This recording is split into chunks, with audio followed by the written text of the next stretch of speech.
realidad actual de nuestro mundo? ¿Será un mundo endurecido? Es mucho más fácil hablar de el mundo está endurecido que involucrarnos nosotros, pero partamos de este panorama. Un mundo endurecido, un mundo insensible, un mundo ajeno a situaciones posiblemente. Si a nosotros nos tocara de pronto hacer una descripción de cuál es el mundo en que vives o qué es lo que ves, damos por sentado algunos comentarios negativos que pudiéramos hacer. Tantos que a veces se nos pierde de vista todo lo maravilloso que puede ser nuestro mundo. A mí me encanta ver aquellos programas de viajeros. A veces están en algunos canales y me encanta es porque siempre su lenguaje es positivo. O sea, nunca están llegando a un país a hablar mal de él, sino que muestran lo mejor. Y a mí me parecía muy especial como lo que pasaba en mí cuando, prefiero verlos en las noches. Cuando me acuesto como entusiasmada y yo ve, pero qué particular. Es que me daba cuenta que me contagiaban de alguna forma de todo lo bueno que estaban mencionando. Además que me daban muchas ganas de ir a conocer esos lugares. Pero qué descripción de mundo podemos hacer nosotros, ¿cierto? La realidad es que sí, estamos en un mundo endurecido, pero vamos a detallar qué significa un mundo endurecido. Y creo que lo he llamado desconectado emocionalmente. Un mundo que se ha vuelto más insensible al prójimo. Y mira, estos tres factores nada más nos pueden indicar qué es lo que influye para que no seamos empáticos, para que no seamos más sensibles, porque la empatía está relacionada con eso. No es una palabra que se usa ahora, de verdad, muy aplicada en muchas cosas, pero empatía es podernos poner en los zapatos de otro. Y estos tres factores creo que lo ilustran bien. Y hay un individualismo excesivo. Así también nos hemos ido formando en esta cultura, en el yo y en el ya, en la inmediatez, pero en poner mis deseos y pretensiones aún por encima de otros.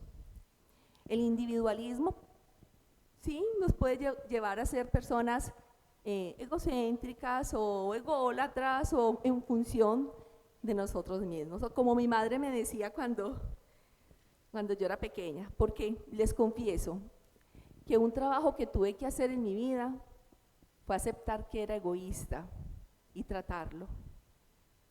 Me dio mucha dificultad. Mi madre siempre me lo decía, es que tú eres muy egoísta, y eso me entraba. Yo le decía, tú no me conoces, y efectivamente ella sí me conocía, por eso me lo decía. Y llegó un momento en que lo tuve que aceptar, fue para mí muy duro. ¿Sí?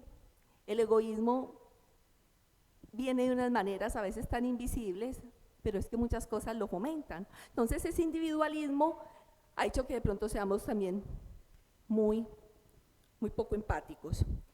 Pero bueno, también está este otro, y es esa sobrecarga de información. ¿Qué tal la sobrecarga de información negativa que estamos recibiendo todo el tiempo, no?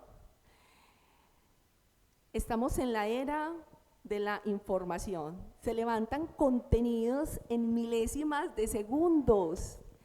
Acaban de meter el gol, yo creo que apenas están así y ya tienen montado todo, la introducción, no le falta sino colocar quién metió el gol. Pero viaja en un instante la información, ¿no? En un momento nos enteramos y sobre todo se despierta el sentido de opinión y de más opinión y de más opinión, y es el mundo de la opinión, que cuando uno va a mirar la realidad uno dice, ¿esto dónde fue que empezó? ¿En cuál opinión estoy? Pero es el mundo de la información. Hay una sobrecarga de todo esto. Estamos expuestos a estas noticias todo el tiempo. Y llega un momento en que nos cerramos porque no queremos. Ya como que el músculo se atrofió. ¿Saben qué es un músculo atrofiado? Es aquel que se queda ya en un movimiento, no saben ni cómo controlarlo, él no puede avanzar más o sencillamente se queda paralizado. Bueno, nos podemos atrofiar por tanta información. y hay falta de empatía. Pero también está este otro aspecto, hay una aceleración del ritmo de la vida. Y sabemos de qué hablo. Nos volvimos expertos en correr y queremos desafiar el reloj, ¿no? Y tú puedes mirar y dices, faltan 5, y no te has dado cuenta que en esos 5 ya metes más actividades de lo que usualmente hacías en media hora. Y para tu orgullo, después dices, lo logré, y crees que la próxima vez será mayor, ¿sí? A mí me ha pasado, yo digo, faltan 15 minutos, no, yo ese tiempo me arreglo, me organizo. Y cada vez lo desafiamos,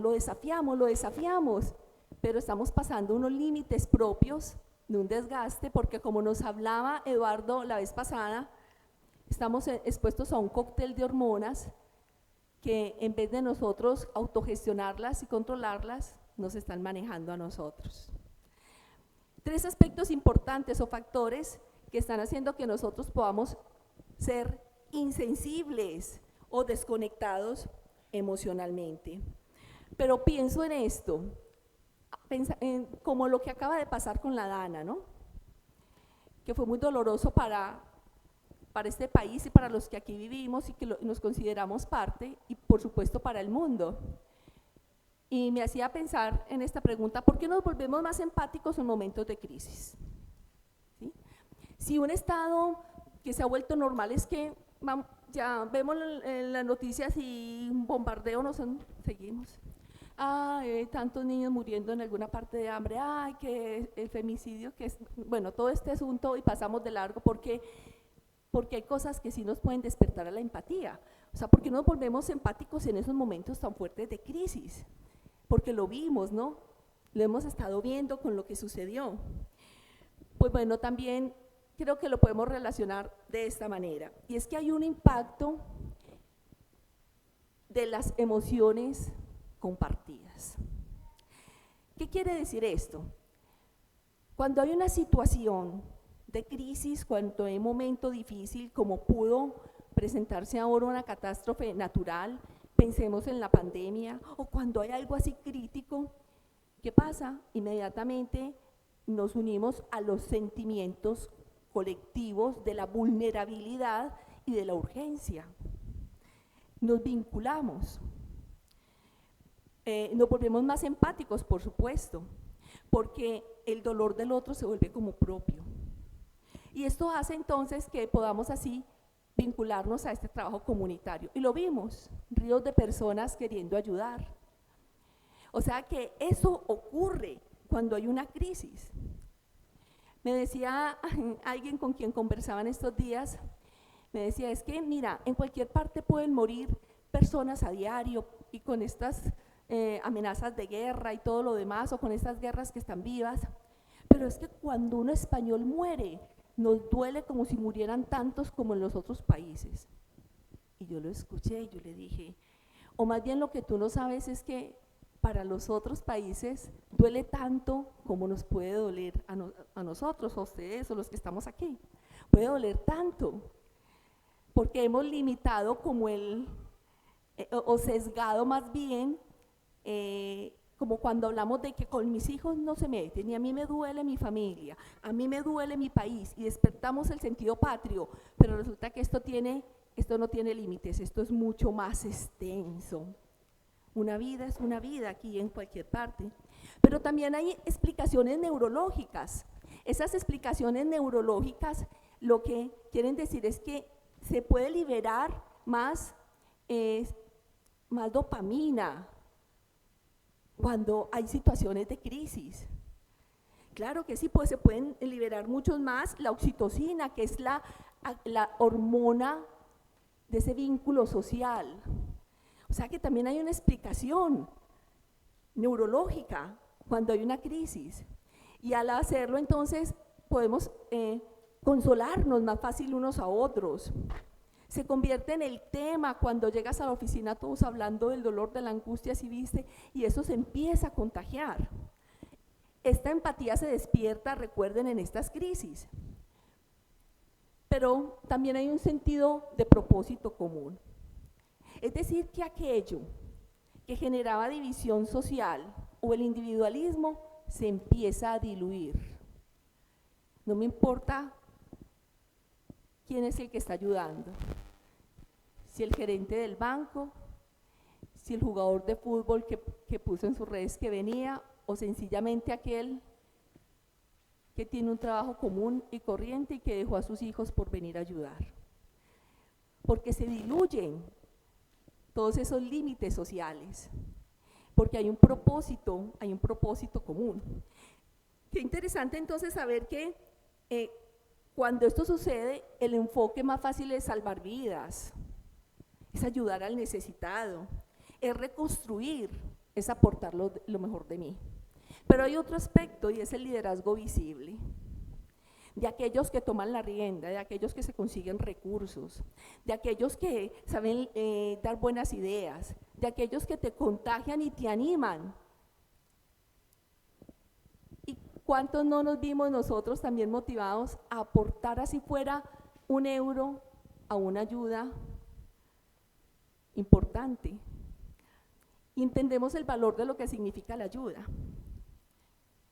Pero viendo este panorama, ¿qué es lo que va más allá? Que esto dura poco, o sea, empieza a pasar la crisis, empieza a pasar la crisis y volvemos al otro estado. Otra vez, sí, siguen habiendo guerras, sufrimiento, en tu casa hay caos, en tu vecindario, en tu trabajo, y volvemos otra vez ¿a qué?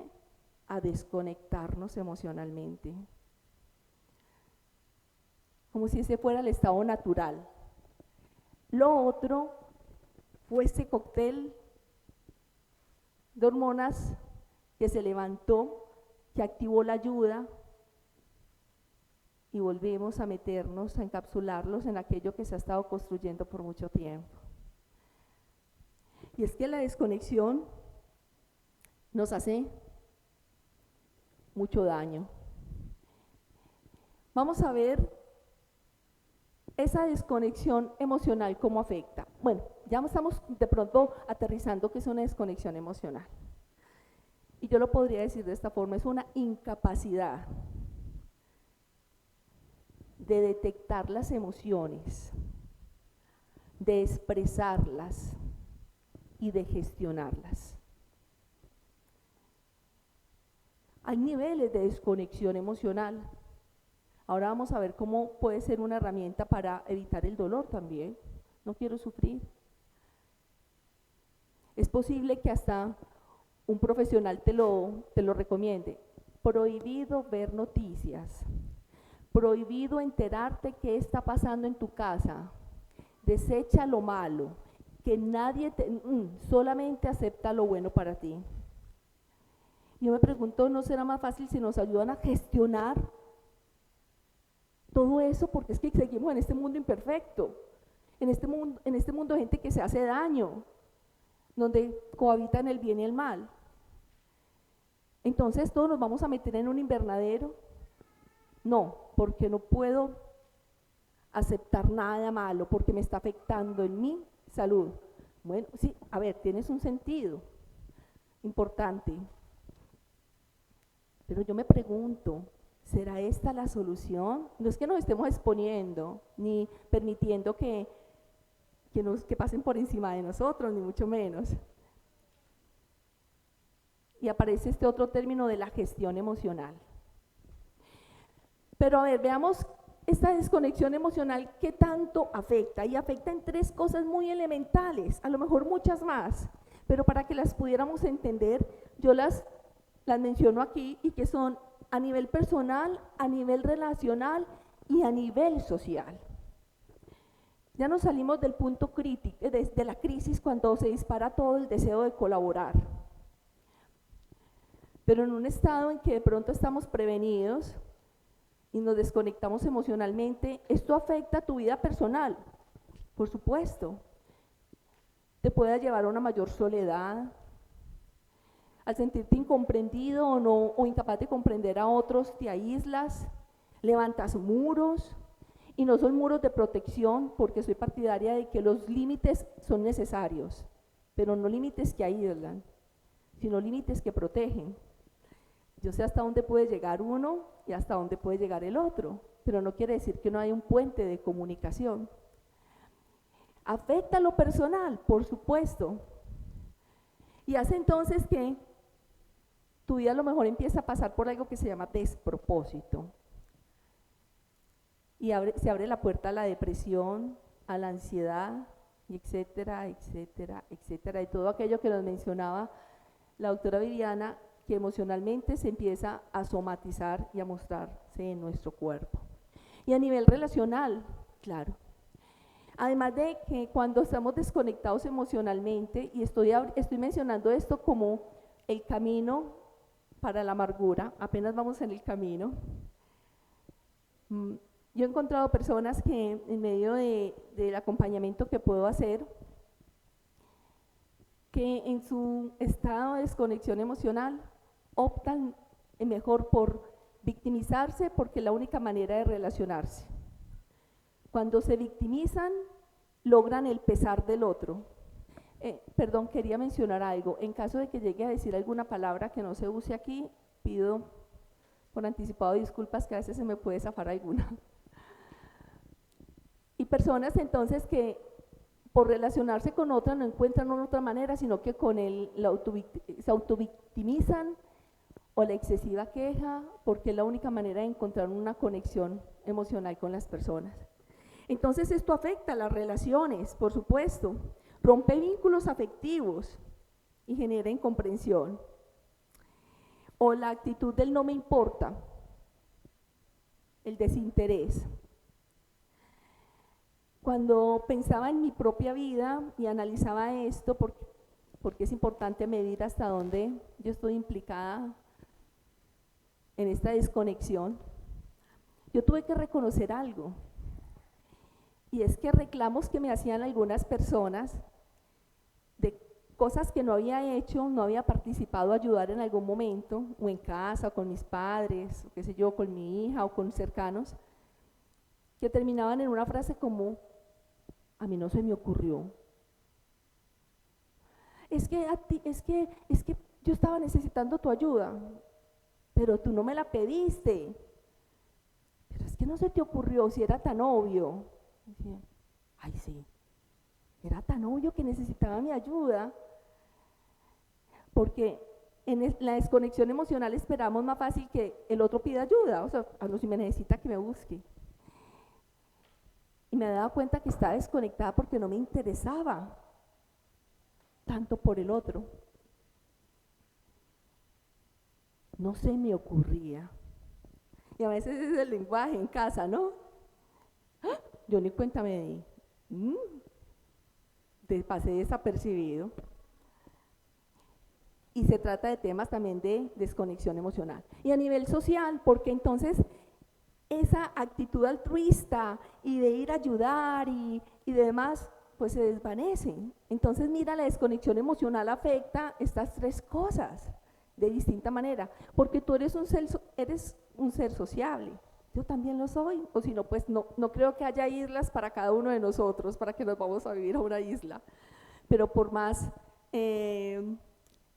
tímidos que seamos o reservados, nos conectamos con la gente. Cuando sacas al perrito, cuando vas a la tienda, cuando estás en la comunidad donde vives, en tu trabajo, con los clientes, en la escuela de padres, con los amigos, ¿verdad?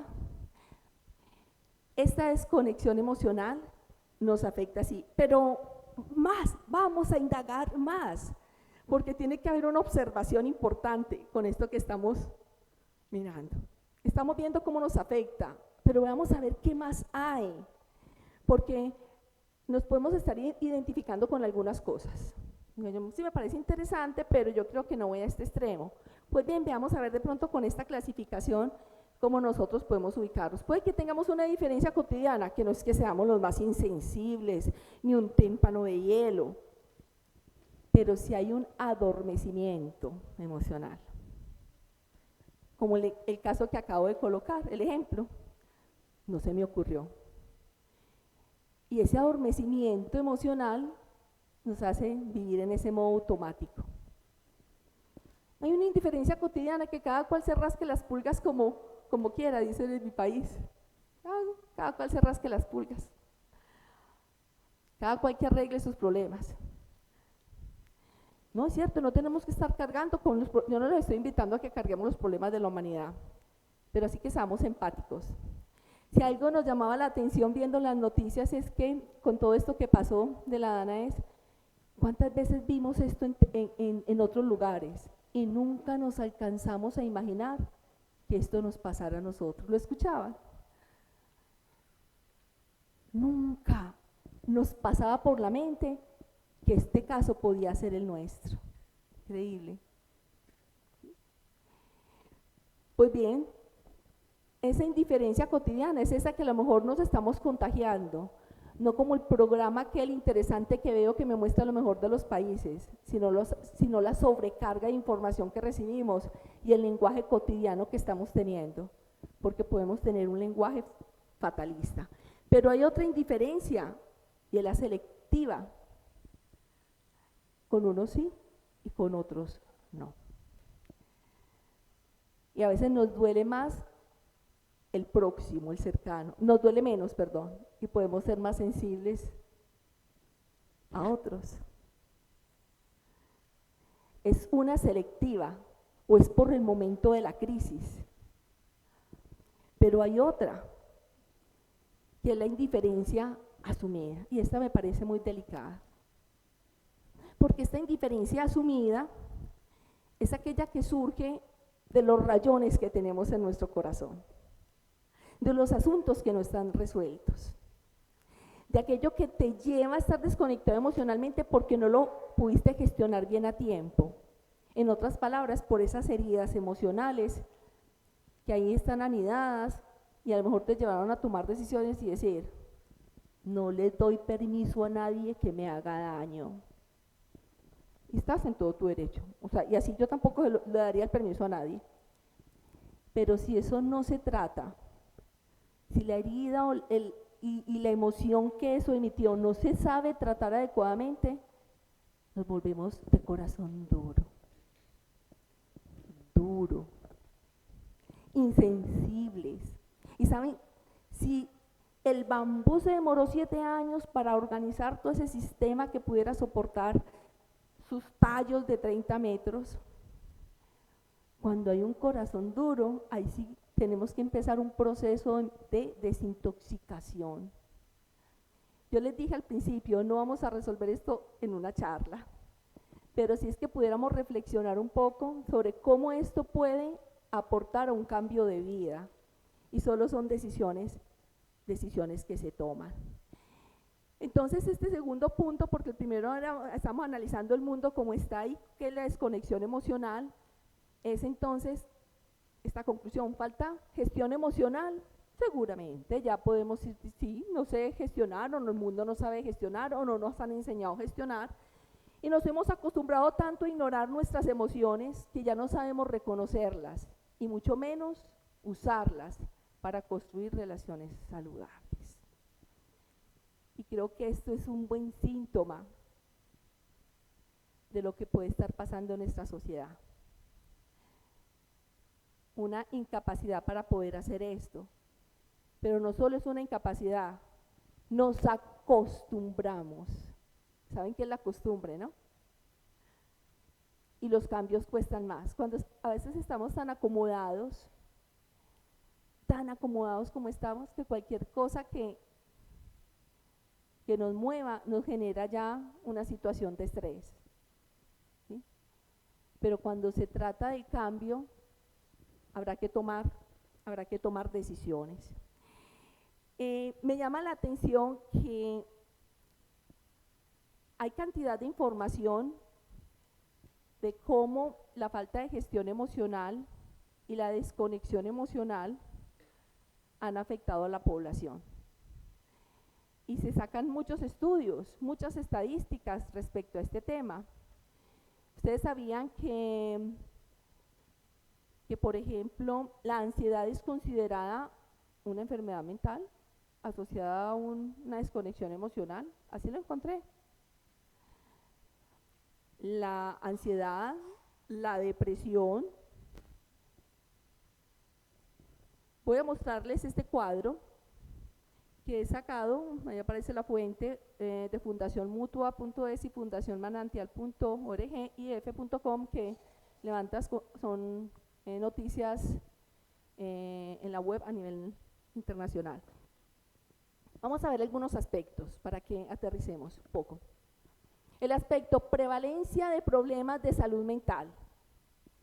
Un 37% de la población española padece algún problema de salud mental, con la ansiedad como el trastorno más común, definida como un problema de salud mental.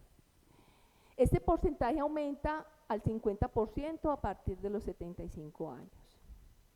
Vamos a ver los grupos de edad afectados. La ansiedad más frecuente en personas de 36 a 45 años. En menores de 25 años también se observa un aumento del 40% en trastornos como ansiedad y problemas de aprendizaje.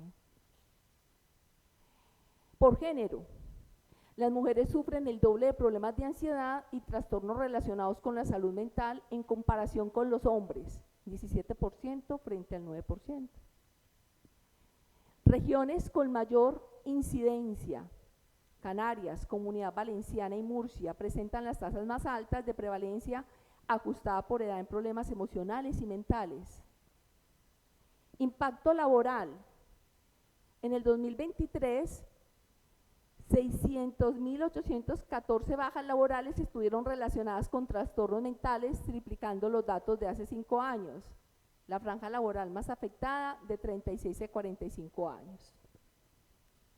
Factores sociales. El estrés y la ansiedad han crecido significativamente desde la pandemia, afectando la empatía y la capacidad de gestionar emociones, especialmente en entornos humanos. ¿Qué tal, no? Por eso es que esta falta de gestión emocional sigue disparando también estos indicadores. Esta desconexión está muy relacionada con, estos estudios están muy relacionados con esta desconexión emocional. Y también este panorama refleja un alto grado de estrés, y ya sabemos que estrés es aquello que nos puede llevar al límite, donde puedes superar un estado normal de tus acciones y le das posibilidad a que haya una intoxicación de cortisol, como nos lo comentaba Eduardo la vez pasada, que hasta te puede llevar a una inflamación. También nos lo contaba Viviana, ¿cierto? Cómo hay inflamaciones en nuestro cuerpo que están relacionados con cómo se dispara esta hormona, pero también cómo esto es producto del estrés. Habrá que reconocer nuestras emociones. ¿Ustedes qué creen? Si esto es lo que está pasando. Si los indicadores de lo que está sucediendo en la población juvenil es alarmante también, y después de pandemia, cómo ha aumentado los temas de depresión y de suicidio en los jóvenes. Una de las charlas que a lo mejor queremos proponer para más adelante es cómo manejar el tema de primeros auxilios para el tema de suicidio, y no solamente suicidio porque ya se está ocurriendo en ese momento, sino cuando estás viendo señales de suicidio, cómo anticiparte a esto. Entonces, las emociones son débiles. ¿Ustedes qué creen? ¿Las emociones son malas? No, las emociones nos muestran qué es lo que está pasando, nos ponen en alarma, y más que ignorarlas, habrá que gestionarlas. Yo por acá colocaba un ejemplo de cuántas veces nos cuesta ponernos en lugar de otro, nada más como por llevarlo a una realidad, porque no sabemos qué es lo que siente, y de entrada nos volvemos de pronto tensos e insensibles porque la otra persona tiene algunos comportamientos que no van de acuerdo a lo que a nosotros nos gusta. Un ejemplo cotidiano: cuando alguien nos responde de forma brusca, solemos reaccionar a la defensiva sin pensar qué está pasando en su vida para que actúe así? ¿Será que nos está faltando una pausa para poder empatizar? ¿Y por qué me estará respondiendo así? ¿Qué día ha tenido? ¿Qué es lo que está sucediendo? Y así sucesivamente tendríamos muchos casos en nuestra vida cotidiana. Lo que está pasando de manera general en el mundo lo tenemos que llevar, ya ahora que empezamos a hablar del mundo y lo que sucedía y cómo nos va a afectar, de manera individual, porque hacemos parte de esta sociedad y cuando hablamos del mundo ahí estamos incluidos. Es que el mundo, y ahí estás haciendo parte del mundo. Lo tenemos que llevar a lo individual, a ese estado del corazón humano, tu corazón y mi corazón. Me gusta mucho un proverbio que dice que de la abundancia del corazón habla la boca. Y si nuestro lenguaje está siendo fatalista y si estamos uniéndonos al eco de una cantidad de malos comentarios que están afectando al mundo y lo desconectó también emocionalmente, o sea, lo conectó de la manera equivocada o con el enojo, con el odio, pero lo desconectó con los principios que pueden mantenernos para poder vivir en sociedad. El estado del corazón humano dice mucho, por eso hay que estarlo revisando cantidades. La sociedad está desconectada porque nuestros corazones lo están. Si nuestro corazón se ha endurecido y se ha insensibilizado de alguna manera. Y en este orden de ideas, hablando de desconexión, de falta de gestión, si íbamos a hablar de sacar lo amargo, ¿qué relación tiene? Mucha. Porque la desconexión emocional termina o se desencadena en amargura. La amargura es como una raíz fuerte y grande. Ignorar nuestras emociones y su relación con la amargura nos lleva a este tema de la desconexión. Y así son las raíces profundas de la amargura. No las podemos estar viendo. ¿Alguna vez han tratado con una persona que esté amargada? Vamos a pensar un poco más. ¿Cómo sería esa persona amargada? Aquella que está insatisfecha todo el tiempo, que nada le sirve, como decimos algunos, bueno porque sí, bueno porque no, que está insatisfecha si hay sol, si llueve, si escampa, ¿saben qué es escampar? ¿Lo dije bien? O una persona amargada, aquella que puede estar en un lecho de rosas, pero se siente en una pocilga. Hay otro proverbio que me gusta mucho y dice, mejor es la legumbre en casa del pobre que el banquete sin amor en casa del rico. Porque no se siente cómodo. Hay una historia también de un abuelo, recuérdenme, un queso que huela maluco, que tenga olor maluco, así de esos que puede saber muy rico pero que huele feo. Ay, perdón, la palabra maluco en mi país, ya dije una palabra que no era, es desagradable, entonces no, borrada, no es maluco. Un queso que huela feo, ¿cuál puede ser? ¿Roquefort? Bueno, puede ser ese. Y este abuelo estaba pasando su siesta y llega su nieto que le unta un poco de queso. Bueno, no le echemos la culpa al nieto para que no acusemos a nadie, porque es que el amargado está buscando siempre culpables. Después de haber comido, le quedó en el bozo olor del queso, el olor del queso, un poquito. Y él se despertó después de haber pasado la siesta y dice, ¡ay no! Pero esta habitación huele horrible, asqueroso, me voy a salir. Y sale al resto de su casa y dice, ¡ay no! Pero por toda parte esto está, pero que no me lo soporto, ¿por qué huele tan feo? Y así viene y sale y recorre su casa y sale al jardín y todo huele feo y se para en la calle y dice, este mundo asqueroso huele horrible. Y no se dio cuenta que el problema lo tenía aquí. Y aquel que está amargado se parece a este abuelo. Nada sirve. La palabra despotricar aquí existe. Despotricamos y vamos descabezando. La amargura es el resultado de una acumulación de emociones no procesadas, de aquella herida que quedó sin resolver, de aquello a lo que se le echó tierra, pero después sale como un avestruz buscando la forma de salir. La amargura hace eso y te pasa cuenta de cobros a ti y a todo el mundo en el momento menos inesperado. La raíz de la amargura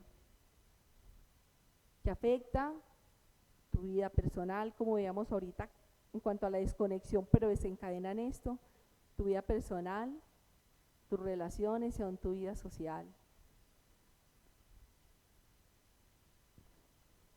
Esta amargura es la que hay que empezar a gestionar. Pero veamos algo importante. Esta amargura también es incentivada entonces por varias cosas. ¿Qué es lo que alimenta? ¿Cuál es ese caldo de cultivo? Ese caldo que lo alimenta. Ese resentimiento constante. Puede ser hacia ti mismo o hacia otros, o si eres un hombre y una mujer de fe, hasta la culpa la tiene Dios. Falta de compasión. Ahora veamos cómo la desconexión emocional nos lleva a no tener ese carácter inclinado a pensar en la necesidad del otro. Pues bien, esa falta de compasión nos vuelve insensibles a las necesidades de otro y nos lleva al aislamiento, también posiblemente hasta el rencor. Es que la persona amargada demanda. Es más, yo lo reconocí alguna vez. Recuerden que ya les confesé que todavía viene el fantasma de ser egoísta, pero créanme que estoy gestionando eso. Pero cuando identifiqué algunas raíces de amargura me di cuenta que las usaba para manipular también a las personas. Y ese es un punto delicado. ¿A qué me refiero? Una persona amargada puede encontrarle el punto de caída a alguien, lo llevas hasta el punto extremo, el otro estaba bien, pero llega un momento en que ya no más, entonces eso te alimenta la amargura y dices, sí, el mundo es una porquería, vea este también. Si los hombres te han fallado en tu vida y te encuentras otro hombre que no lo es y que de pronto está con la intención de aceptarte y conociéndote, pero se encuentra con una mujer amargada que siempre está buscando el punto de caída, llega un momento tal en que ya el otro reacciona y la conclusión es, todos los hombres son iguales.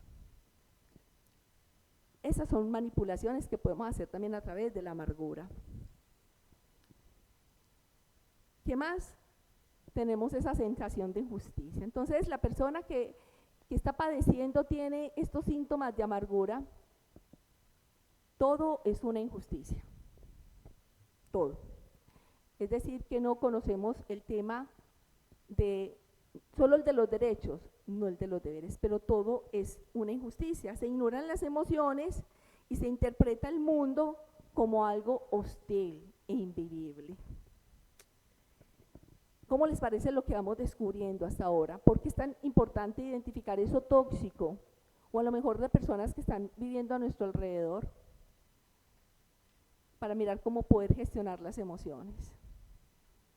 Este sentido de buscar culpables puede estar mostrando una raíz de amargura fuerte que hay que tratar. Entonces yo quisiera que pensáramos en esto. La amargura se puede prevenir, ¿sí? Aprendiendo a identificar, aceptar y procesar nuestras emociones antes de que se acumulen. Vamos a preguntarnos, te invito a que te preguntes estando allí, ¿cuándo fue la última vez que reflexionaste sobre una emoción difícil que sentiste?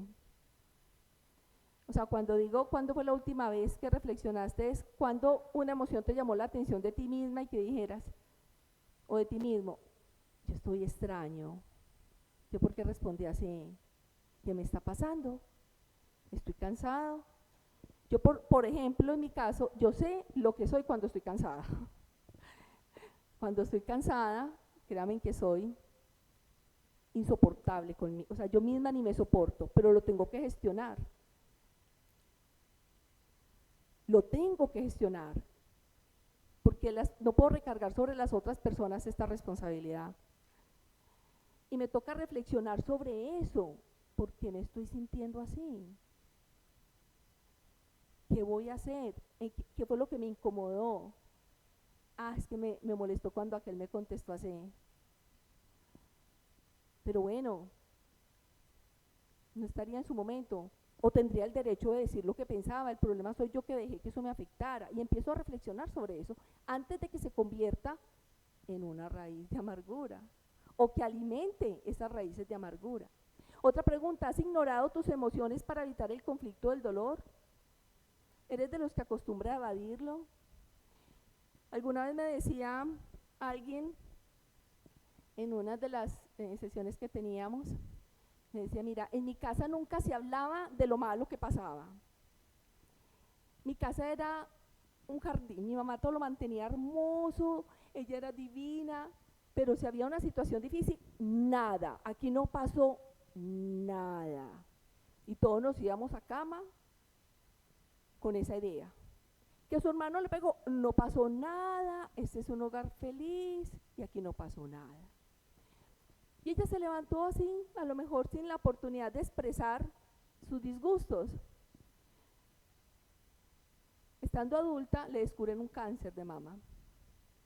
Y a ella le costó mucho pensar cómo iba a decirle a su mamá que tenía un cáncer de mama, pero necesitaba decírselo, era su mamá. Y cuando llegó a casa a decirle, después de dar vueltas, es algo importante lo que tengo que decirte, y por fin le dice, mamá, me han descubierto cáncer de mama. Su mamá coge el celular y le dice, hija, ¿me ayudas a bajar esta aplicación? Es una tienda donde están dando descuentos. Porque en casa le enseñaron, aquí no pasó nada, de eso no se habla. Y ella me decía, yo me quedé sin palabras para continuar, le cogí su celular. Y resulta que es importante aprender, entonces, ¿a qué? A no evadir el conflicto y el dolor, porque puede estar generando mucho daño. Piensa también en esta pregunta, ¿sientes que algunas emociones reprimidas están afectando tus relaciones o tu bienestar? Porque volviendo de pronto a este tema, a este ejemplo que acabo de colocar, por temor a una reacción o porque alguien me decía alguna vez, yo cada que voy a hablar de esto lloro, o porque se te sube el tono de voz, y cuando quieres ser enfático, cuando queremos ser enfáticos, se han dado cuenta que se nos sube el volumen de la voz, entonces empezamos a hablar más puntualmente y no sabemos comunicarnos, entonces más bien reprimimos las emociones porque no queremos hacer daño, porque de eso no hablamos. Vamos a ir analizando estas consideraciones. Y este último punto habla de ese camino a lo dulce. Me podrán decir, pero ya nos estás hablando de cómo gestionarlas, que hay que tener autocontrol. Y vengo en este momento a tirar el naipe al piso. ¿Cómo así vamos a volver a comenzar la charla? Yo les diría no. Ustedes seguramente esto lo podrían encontrar en muchas partes, cómo autogestionar las emociones y volver a ver instrucciones. Pero aquí viene un ingrediente que creo que en mi vida ha sido vital y ha marcado la diferencia, y es el amor, la fuerza que transforma. Porque si el autogestionarnos o esta gestión emocional se centra en el cómo, miren, el amor se convierte en el por qué y el para qué hacerlo. Hacerlo solo como un método, solo con la respiración, que sirve mucho. Cuando estamos interventilando y lo demás, sirve mucho. Yo estoy completamente de acuerdo. Pero así como hay disparadores de la generosidad y de la ayuda con las crisis, después cuando todo vuelve a la normalidad, te vuelves a sentir igual. Y encontré la salida a través del amor. Y no les estoy hablando de un amor solamente como un concepto romántico o un concepto espiritual, es que hasta el más ateo o agnóstico, aún hasta un creyente te puede hablar del amor. Los poetas, los artistas, aún los más intelectuales saben describir el amor, ¿o no? Es más, creo que en esta sala no habría ninguno que pudiera decir yo nunca he experimentado el amor. Que de pronto a veces se nos olvida cómo se siente el amor profundo, pero sabemos que es importante y básico y necesario para nuestra propia vida. Y plantearlo desde el amor propio, por supuesto, pero no solamente el amor ególatra, el que me lleva a amarme tanto a mí, que entonces me deja en el círculo alienante de lo que estamos hablando. No, este es un amor que el bien del otro se vuelve para mí importante. Y necesitamos un sistema de raíces profundas para que este bambú de 30 metros de amor pueda crecer, o si no, no va a ser posible. Porque si no, ese amor se vuelve algo, una bonita caricatura. Pero este es un amor centrado en ese por qué. Amamos un mundo imperfecto, personas imperfectas. No quiere decir que estemos nosotros pasando por alto sencillamente la ofensa, porque todo el mundo tiene derecho a equivocarse. La que podemos gestionar y poner límites que impidan que nos vuelvan a hacer daño. Pero me puede inspirar el amor. Yo cuando llegaba a este punto, yo decía, ¿cómo puedo transmitir esta idea cuando vengo a hablar de estadísticas, de un razonamiento lógico? Pero no quiero que esto sea una idea romántica. ¿Saben? Porque es que el amor es una decisión. ¿Ustedes sabían? Yo decido hacerlo. No puede ser un estímulo externo nomás, yo decido amarte a pesar de. Entonces esto va rompiendo estos patrones y vemos que el amor empieza a marcar una diferencia. ¿Por qué marca el amor la diferencia? Si el amor puede hacer todo esto. Déjenme recordarles hoy, a lo mejor ustedes lo conocen, lo saben, pero el amor puede sanar heridas profundas. El amor puede cubrir multitud de faltas. Ahora, consideremos lo contrario, cuando nuestro corazón se vuelve endurecido, porque el odio o el orgullo o palabras como, es que usted no sabe lo que a mí me hicieron, son las que están alimentando nuestro sistema de valores. Vuelvo y repito, aquí no es excusar, no quiero plantearlo desde que pierdas tu valor, no, que te consideres una fuente, un canal para amar. ¿Ustedes se han sentido conectados cuando aman? Yo he tenido la oportunidad, sea en el amor romántico, sea en el amor con los hijos, sea en el amor al servirle a alguien, a expresarle a alguien esto. Y es maravilloso, ¿no? Cuando nos quedamos con esa sensación. El amor nos conecta emocionalmente. Es que el amor es una decisión inteligente que produce sentimientos. El amor no se define solamente como una emoción. Es esa decisión, ¿sí? Es esa decisión que nos lleva a aceptar al otro.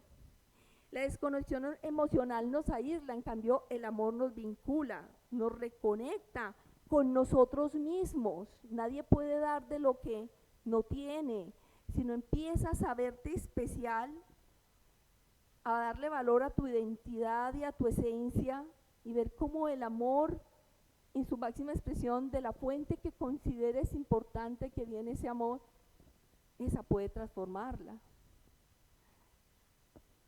Pero también el amor da sentido a la gestión emocional, ¿sí? Porque es el que da el para qué.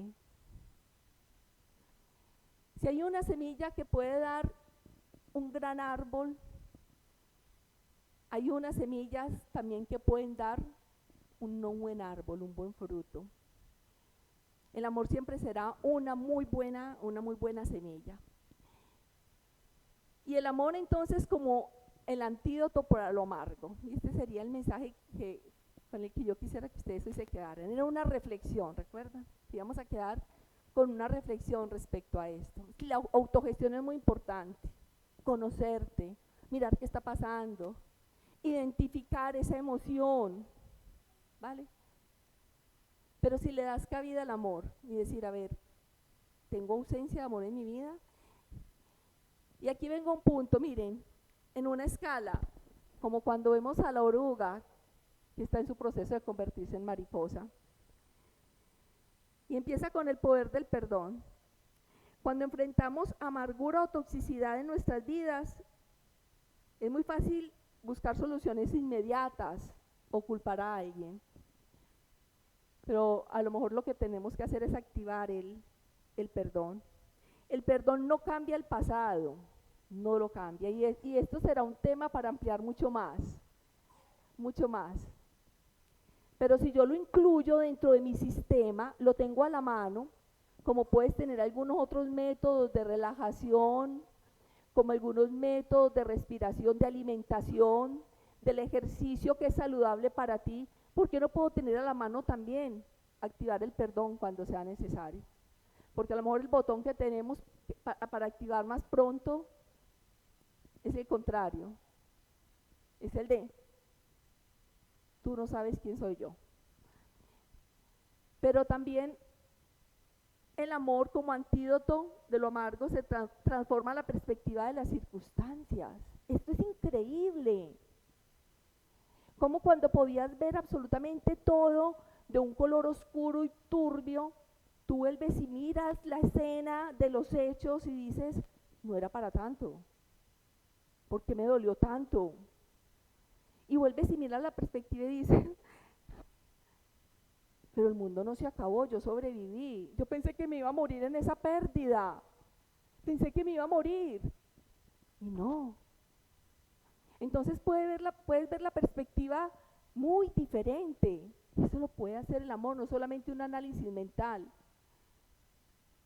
sino porque liberas, el amor libera al otro. Y cuando hablo de otros, porque en este mundo de conexiones es con gente que lo hacemos. Pero el amor dice que rescata lo dulce de cada experiencia. Y es que aprendemos aún de lo que puede ser lo más doloroso, aún una pérdida. Yo me puedo identificar con quienes han perdido un ser querido a lo mejor. Tener que decir que uno aprende de cuando un ser querido se va, podemos aprender muchas cosas, a superar el dolor, a vivir de los recuerdos de una manera diferente, a sanar el corazón.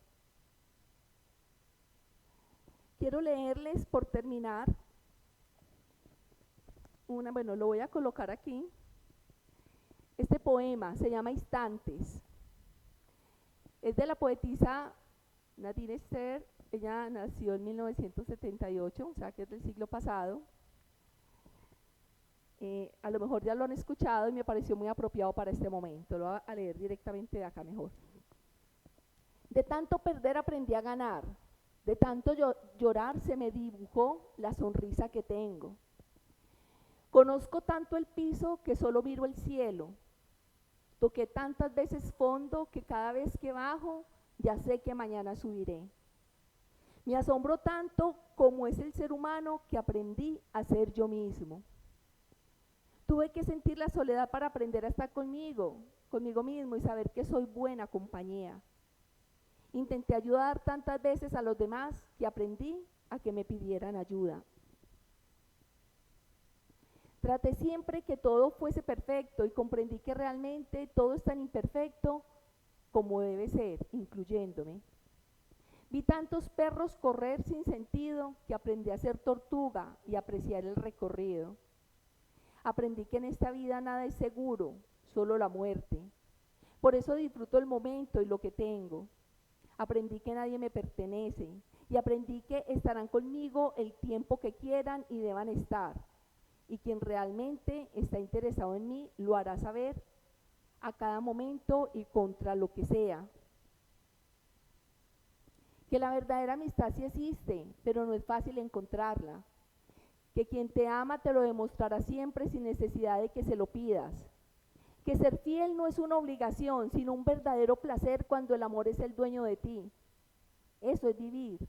La vida es bella con su ir y venir, con sus sabores y sinsabores. Aprendí a vivir y disfrutar cada detalle. Aprendí de los errores, pero no vivo pensando en ellos, pues siempre suelen ser un recuerdo amargo que te impide seguir adelante, pues hay errores irremediables.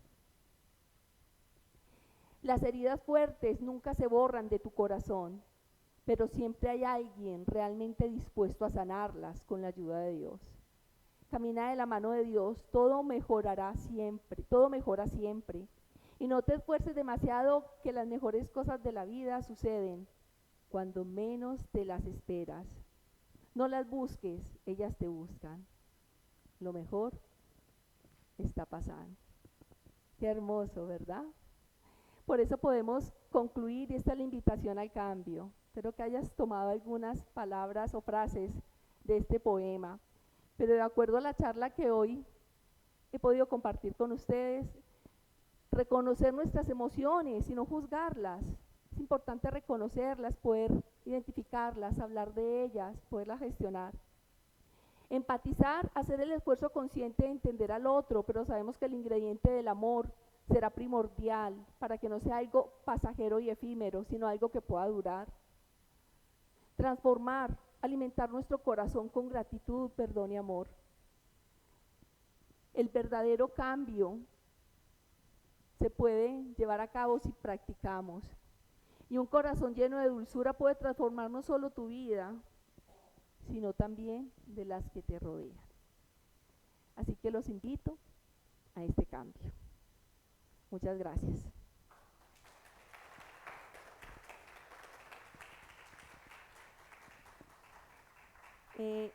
Y vamos a tener un taller la semana entrante, el jueves 5 de diciembre. Lo que pretendemos en estos talleres prácticos es aterrizar mucho más esto que estamos haciendo. O sea, no solamente que me estén escuchando hablar, sino que podamos interactuar entre nosotros. Los que estuvieran interesados, va a ser a las 18:30, entonces pueden confirmar su asistencia al WhatsApp, que pues es de donde le hemos estado escribiendo, o si no, le toman la fotico al QR. Los esperamos y estamos muy agradecidos que nos hayan acompañado en esta tarde. Antes de irse, quisiera pedirles el favor si nos ayudan con una foto. Nos vamos a subir acá, porque queremos montarlo en nuestras redes, y después los vamos a invitar, los que puedan, a tomarse un café en la parte de afuera. Vale. Entonces, solo lo logístico, ya para esta grabación. Vale. Muevo esta mesa, nos hacemos acá